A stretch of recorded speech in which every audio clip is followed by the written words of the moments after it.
how much does all this shelter and housing actually cost? And where does the money come from? And also, is it a waste of money if all this is spent on the problem when the problem seems to be getting worse? You know, it's important to talk about the money because this is an expensive problem. The math of homelessness is astounding. The average chronic street homeless superutilizer in Spokane spends anywhere from $50,000 to $250,000 per year per person on police, fire, ER, ambulance, hospital, jail, social service costs. $50,000 to $250,000 per year per person of basically taxpayer-related money, right? Or government-funded activities. Or for about $12,000 a year, they can live in one of our apartments. And that is a good thing. We had a guy who went to the ER 61 times in 1 year, living on the streets. 61 times. Every time you go to the ER in Spokane, it's minimum $10,000 it's going to cost you for one visit.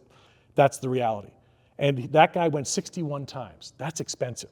We moved him into one of our havens. He moved into Father Bach Haven. The next year, after living at Father Bach Haven for 1 year, he went to the ER twice. You know who loves that? Well, the hospital loves that, sure. But so does the ambulance, the police car, and the fire truck. So does the taxpayer. You know, if you live on the South Hill and your wife has a heart attack, you want the ambulance there in 2 minutes.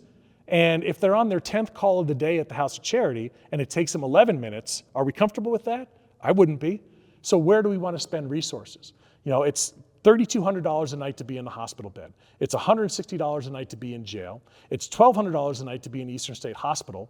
And at Catholic Charities and the House of Charity, the cost per unit per night to be in the sleeping program, where you just sleep there for one night, one person, is about $30.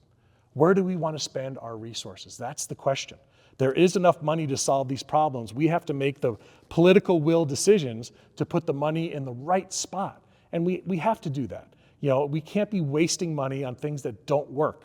The reality for us is we've seen this play out in Spokane in recent years. They opened a shelter that has no windows and no bathrooms, and it's $13 million a year. House of Charity, which is a state-of-the-art, architecturally award-winning shelter with windows and bathrooms and all kinds of services as well in the building, the annual budget for that is about $3 million. So do we want to spend $13 million on a building with no windows and no bathrooms, or do you want to spend $3 million on a building that might get better outcomes? I don't know. But I think you have to make these decisions, and they're hard decisions. You know, everyone's got best intentions, goodwill, but the reality is we have to be careful how we spend money. If we do nothing, this will cost even more money than if we do something.